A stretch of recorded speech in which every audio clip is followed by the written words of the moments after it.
औज़ुबिल्लाहिमिनश्शैतानिर्रजीम बिस्मिल्लाहिर्रहमानिर्रहीम। अस्सलाम वालेकुम स्टूडेंट, उम्मीद करता हूँ आप सब खैरियत से होंगे। स्टूडेंट, आज हम अपने सॉर्टिंग का जो टॉपिक है उसको डिस्कस करेंगे। The process of arranging data in a specified order according to the given criteria is called sorting.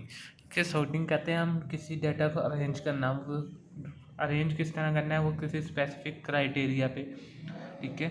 The numeric type data में be arrange either in ascending order और डिसेंडिंग ऑर्डर। ठीक है, कि जो हमारा न्यूमेरिक डाटा है obviously वो या तो असेंडिंग ऑर्डर मीन्स 1 2 3, या डिसेंडिंग ऑर्डर में मीन्स 10 9 8 के फॉर्म में उसको हम अरेंज करेंगे।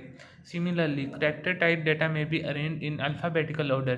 ठीक है, और इसी तरह हम जो हमारा करेक्टर टाइप डाटा होता है उसे हम अल्फ़ाबेटिकली अरेंज कर सकते हैं। लाइक अब जैसे आप डेटाबेस में देखते हैं कि ए वाले लिस्ट पहले शो हो रही थी जिनका नेम ए से स्टार्ट हो रहा है। ठीक है, आपकी डिक्शनरी में भी अल्फ़ाबेटिकली आपके जो वर्ड्स होते हैं वो अरेंज किए होते हैं ऐसे।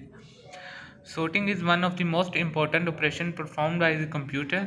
sorting जो है हमारा बहुत इम्पोर्टेंट ऑपरेशन है। It is mostly use to arrange record in database.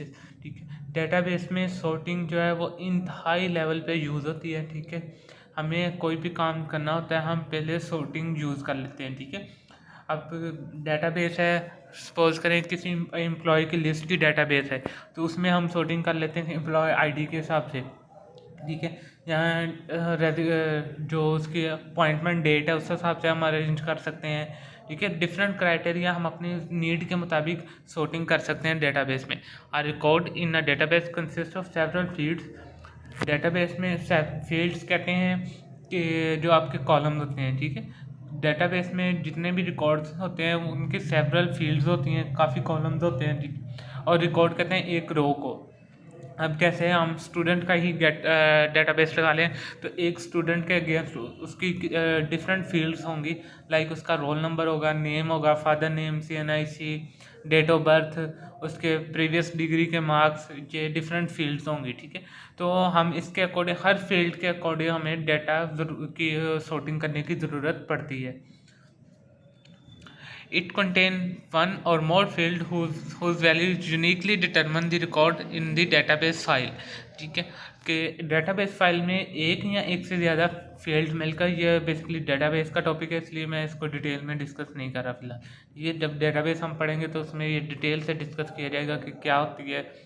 ठीक है, लेकिन यहाँ पे जितना लिखा है मैं आपको वो एक्सप्लेन कर रहा हूँ कि यूनिकली आइडेंटिफाई डिटरमिन करने के लिए होती हैं कुछ फील्ड या कॉम्बिनेशन ऑफ फील्ड। अब जैसे आपका आईडी कार्ड है, अगर हम उससे एज आ प्राइमरी की यूज़ कर लें, ठीक है, तो आईडी कार्ड कभी भी दो लोगों का सेम नहीं हो सकता है। ठीक है, इसी तरह रोल नंबर। अब देखें रोल नंबर जैसे आईडी कार्ड तो एक सिंगल फील्ड है और उसको हम प्राइमरी की रख सकते हैं। रोल नंबर जो है उसको अगर हमने रखना हो तो उसमें हमें उसके साथ कोई ना कोई कॉम्बिनेशन करना पड़ेगा। वो क्यों? क्योंकि आपको पता है कि हमारे जो क्लासेज हैं, अगर सपोज करें इंटर की फर्स्ट ईयर है, ठीक है, उसमें भी 1 2 3 4 रोल नंबर चल रहे हैं। अब इंटर की सेकंड ईयर है, उसमें भी 1 2 3 रोल नंबर चल रहे हैं। ठीक है, तो उसमें हम क्या करेंगे, किसी और फील्ड को साथ कंबाइन कर देंगे। लाइक फर्स्ट ईयर की फील्ड और सेकंड ईयर फील्ड इसको और साथ रोल नंबर को कंबाइन कर देंगे तो रोल नंबर 1 फर्स्ट ईयर, ये एक कॉम्बिनेशन हो जाएगा, यूनिकली कॉम्बिनेशन हो जाएगा। ठीक है, तो इसलिए इसी तरह हम किसी सिंगल फील्ड को भी और किसी सेट ऑफ फील्ड को या कॉम्बिनेशन ऑफ फील्ड्स को भी प्राइमरी की रख सकते हैं। सच अ फील्ड इज कॉल्ड की फील्ड और द प्राइमरी की। ठीक है, इस जो यूनिकली डिटरमिन हो सके उसे की फील्ड्स और या प्राइमरी की कहा जाता है। द वैल्यू दैट अ की होल्ड की field hold is called the key value. ठीक है, जो वैल्यू जो स्पेसिफिक रिकॉर्ड या जो स्पेसिफिक वैल्यूज़ की फील्ड होल्ड करती हैं उसे की वैल्यूज़ कहा जाता है। Sorting operation is perform on the key value of record. ठीक है, मोस्टली जो सॉर्टिंग ऑपरेशन है वो हम की वैल्यूज़ पे करते हैं। लेकिन जैसा मैंने पहले बताया कि हमें डेटाबेस में हर फील्ड में, हर की फील्ड में की वैल्यू में भी, उसके अलावा हमें जो दूसरी फील्ड्स हैं उसमें भी डाटा सॉर्ट करने की ज़रूरत पड़ सकती है। लाइक आप लोगों का मेरिट लिस्ट जनरेट करनी है, तो हम क्या देते हैं कि हम मार्क्स के अकॉर्डिंग उसको अरेंज कर लेते हैं, सॉर्टिंग कर लेते हैं, तो हमारे पास डाटा आ जाता है कि कौन सा टॉपर है, फिर सेकंड पे कौन है, थर्ड पे कौन है, ठीक है। For example, in a database consist of records of student, the key field में भी रोल नंबर ऑफ स्टूडेंट, ठीक है। अब यह डेटाबेस का एक एग्जांपल दी है, स्टूडेंट की डेटाबेस है, इसमें की फील्ड रोल नंबर को कंसिडर किया गया है। अच्छा, अब यहाँ पे रोल नंबर को कंसिडर किया है, तो ये हमारे डेटाबेस पे डिपेंड करता है कि हमारा डाटा किस तरह का है, ठीक है। लाइक हम जैसे मैंने पहले बताया था कि रोल नंबर अब अगर हम रख रहे हैं तो हमें कॉम्बिनेशन करना पड़ेगा, लेकिन वो ज़रूरी नहीं है, ठीक है। अब जैसे अब बीएस के, हमारे कॉलेज के ही बीएस के जो रोल नंबर है वो यूनिकली आइडेंटिफाई है, ठीक है।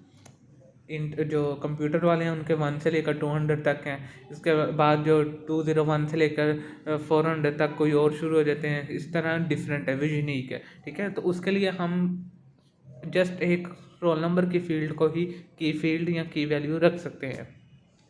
The value in the field is always unique as no two student can have the same roll number, ठीक है। अब रोल नंबर में क्या है कि उसकी वैल्यू जो है वो यूनिक होगी, कोई भी दो स्टूडेंट सेम रोल नंबर पे नहीं साइन हो सकते। The records of student database can be stored according to the class roll number, ठीक है। अब जो रिकॉर्ड होगा स्टूडेंट का वो according to the class roll number उसके अगेंस्ट सेव किया जाएगा। There are several method for sorting data, ठीक है। हमारे पास डिफरेंट मेथड्स होते हैं डेटा को सॉर्ट करने के लिए। The common sorting methods can be divided into 2 types of based upon the complexity of their algorithm, ठीक है।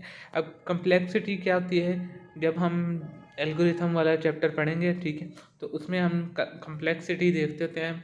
बेसिकली एल्गोरिथम जो है वो एक प्रॉपर सब्जेक्ट भी होगा आपके बीएस में, तो उसमें हम कम्प्लेक्सिटी देखते हैं कि कम्प्लेक्सिटी का मतलब होता है कि जो डेटा सॉर्ट करने का टाइम कितना है, ठीक है। ऑब्वियसली कंप्यूटर की फील्ड में टाइम जो है वो नैनो सेकंड्स में काउंट होता है, लेकिन उसको भी हम काउंट करते हैं कि कितनी उसकी कम्प्लेक्सिटी है, एक एल्गोरिथम एक डाटा को कितनी देर में वो सॉर्ट करता है, ठीक है। तो उसको दो हिस्सों में डिवाइड किया गया है according to their complexity. One type of sorting algorithm includes bubble sort, insertion sort and selection sort, ठीक है। ये जो 3 टाइप की सॉर्ट हैं इनको एक कैटेगरी में रखा गया, और जो फोर्थ वन है उसको अलग कैटेगरी में रखा है। The other type consist of the merge sort, ठीक है। मर्ज सॉर्ट जो है वो अलग एक कम्प्लेक्सिटी के हिसाब से उसका अलग ग्रुप बनाया, और बबल सॉर्ट, इंसर्शन सॉर्ट और सिलेक्शन सॉर्ट का अलग से एक ग्रुप बना हुआ है। All these algorithms are very simple. The choice of the method depend upon the type and size of data to be stored, ठीक है। तमाम एल्गोरिथम जो है ये सिंपल है, और हम ये नहीं कह सकते, जैसे हमने ऊपर देखा था कि सर्चिंग में क्या था, हमने 2 टाइप्स देखी थी, तो उसमें जो बाइनरी सर्च थी वो ज़्यादा यूज़ होती थी as compare to sequential search, ठीक है। लेकिन यहाँ पे तीनों ही ये जो चारों एल्गोरिथम है, ये चारों सोर्स हैं, इनको हम डिफरेंट मेथड्स के लिए या डिफरेंट टाइप्स ऑफ डेटा के लिए यूज़ करते हैं। सबसे पहले बबल सॉर्ट, आज हम इसकी एक टाइप पढ़ लेते हैं, बबल सॉर्ट। उसके बाद जो बाकी 3 टाइप्स हैं वो नेक्स्ट लेक्चर में डिस्कस कर लेंगे। बबल सॉर्ट क्या होती है? Bubble sort is the oldest and simplest method. Bubble sort जो है ये सबसे पुराना और सिंपल मेथड है। It is also called slowest. ये स्लो भी है, ठीक है। स्लो क्यों है, ये आगे जाके इसकी वर्किंग में आप लोगों को अंडरस्टैंड हो जाएगा कि स्लो क्यों है। ये बेसिकली सिक्वेंशियल सर्च से रिलेटेड या सिक्वेंशियल सर्च की तरह कुछ सॉर्टिंग करता है, इसलिए ये स्लो भी है। It work by comparing each item in the list with the item next to it, ठीक है। अब देखें, अब उसमें क्या था कि 1 बाय 1 वो सारे सर्चिंग करता था सिक्वेंशियल सर्च पे, और बबल सॉर्ट में भी क्या है कि ये ईच एटम कंपेयर करता है, हर एटम को दूसरी जो उसके नेक्स्ट एटम है उसके साथ कंपेयर करता है, ठीक है। वो कंपेयर किस तरह करता है, वो हमारी कंडीशन की बेस पे, सपोज करें अगर हमने असेंडिंग ऑर्डर का है तो वो देखेगा कि जो पहली एटम है वो दूसरे एटम से छोटी है या बड़ी। अगर तो बड़ी हुई तो वो उसका स्वाइप कर देगा, अगर छोटी हुई तो वो कुछ नहीं करेगा, वो नेक्स्ट एटम पे मूव कर देगा। The process is repeated until no atom is swapped in the pass all the way through the list, ठीक है।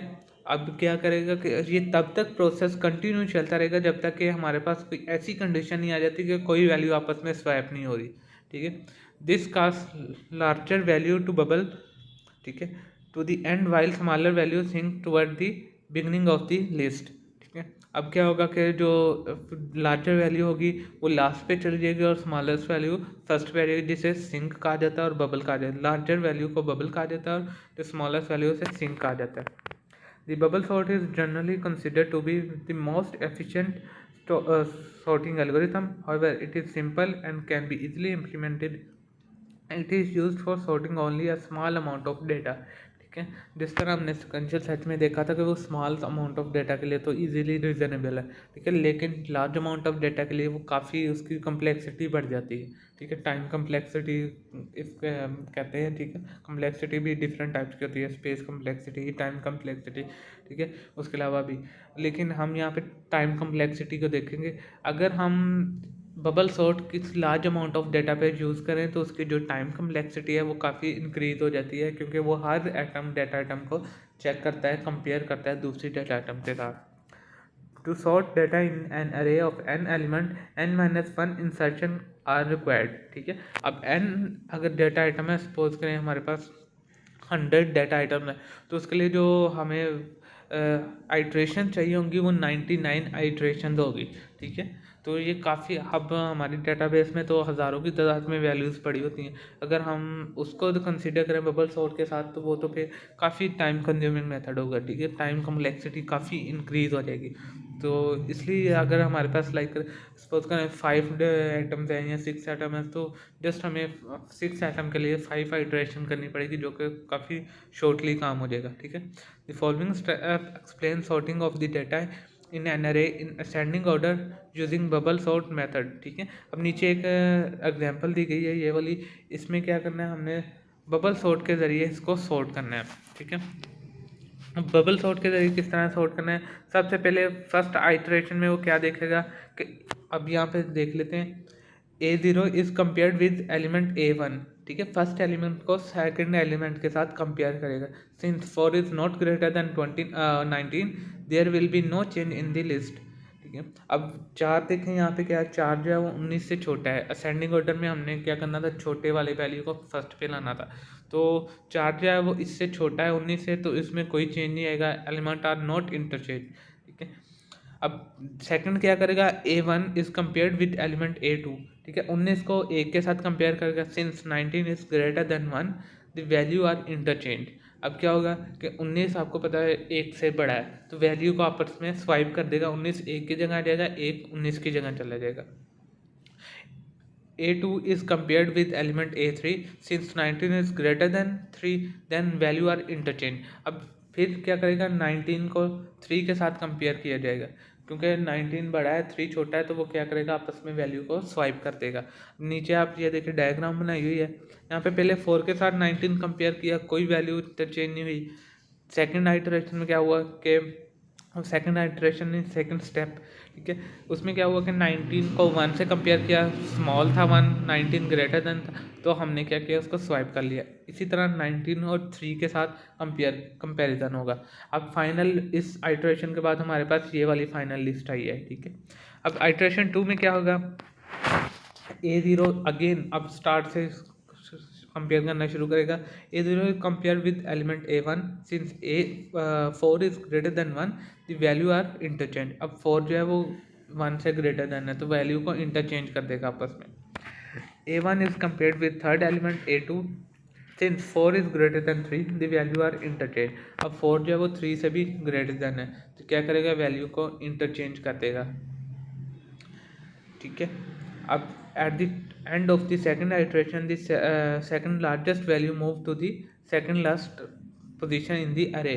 अब ये देखें, इसके बाद हमारे पास ये आइटरेशन, ये हमारे पास फाइनल अरे बची है। थर्ड आइटरेशन में क्या करेगा, वो दोबारा 1 को कंपेयर करना शुरू कर गया सारों के साथ, क्योंकि हमारा ऑलरेडी रेंज हो चुका है, तो कोई वैल्यू स्वाइप नहीं होगी this time in this iteration. अब देखिए, आपने यहाँ पे हमने 4 डिजिट्स को, यहाँ 4 डेटा आइटम्स को सॉर्ट किया है, तो हमें 3 आइटरेशन की ज़रूरत पड़ी है, यानी कि 3 आइटरेशन परफॉर्म हुई है। तो इस तरह जितने हमारे पास डेटा आइटम होगी -1 उसमें से उतनी आइटरेशन जो है वो परफॉर्म की जाएंगी उस डेटा आइटम पे, ठीक है। तो ये थी बबल सॉर्ट। इसका एल्गोरिथम देख लेते हैं। एल्गोरिथम क्लास में इसलिए स्किप कर रहा हूँ कि ये आप लोगों को क्लास में अंडरस्टैंड करवाऊँगा बोर्ड पर, ठीक है। तो कुछ स्टूडेंट के मैसेजेस आए थे कि सर इस तरह एल्गोरिथम जो है ना वो अंडरस्टैंड नहीं हो पा रहा, तो इसलिए मैं एल्गोरिथम फ़िलहाल स्किप कर रहा हूँ, एल्गोरिथम और प्रोग्राम। ठीक है, नेक्स्ट लेक्चर में क्लास हम सिलेक्शन सॉर्ट और बाकी जो हमारी 2 टाइप्स बची हैं उन दोनों को डिस्कस करेंगे। ठीक है, नेक्स्ट लेक्चर में मिलते हैं, तब तक के लिए अल्लाह हाफिज़।